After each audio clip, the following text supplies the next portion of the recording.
Власта не ја расчисти депонијата кај Вардариште. Наместо тоа, скопскиот градоначалник ги убедува новинарите дека се работело не за депонија, туку за привремена станица за ѓубре. Ама болката останува иста. Депонија или станица seедно се наоѓа среде скопско-маđари, каде живеат луѓе и се трујат и гушат секојдневно. Дотолку повеќе, Шилегов нема намера да направи парк или зелени површини, туку Вардариште стана трајно привремена претоварна станица за ѓубре. Пред само 10 дена од град Скопје соопштија дека ќе има целосно расчистување на двете привремени локации во градот, кои ги користеле за складирање на отпад, Вардариште и онаа во Карпош. Вардариште како депонија не постои. На Вардариште постои претоварна станица.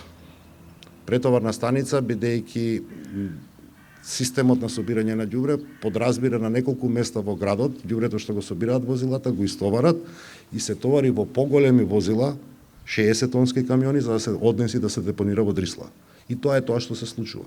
Ако отидете во Вардариште нема да видите дека се депонира, туку дека се претоварува ѓубриште. Депонијата не е сама по себе единствен проблем, туку и сиромашното население кое тука собира пластика и хартија, а не ретко и го палат сметот. Ама Шилегов и на ова имаше одговор. Наке Чулев требало да ги апси. Го заборавили својот правилник градоначалникот според кој градските инспектори се надлежни да лоцираат пиромани. Градот Скопје за жал нема правен механизам во кој што може да ограничува движење на определени категории или било какви категории на луѓе. Тоа е работа сепак малку покомплексна. За самото физичко спречување, ако мислите, обратете се кај министерот Наке Ќулев да ви објасни зошто не го спречува тоа, меѓутоа мислам дека е комплексен и општествен проблемот да станува збор за категорија на граѓани кои што се социјално загрозени, кои што за жал екзистенцијата ја обезбедуваат со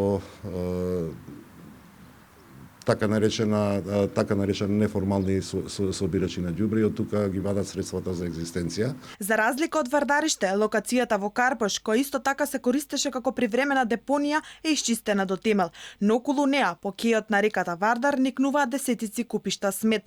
Дали ова се критериумите со кои Шилегов ќе конкурира за да го смести Скопје во европските зелени престолнини?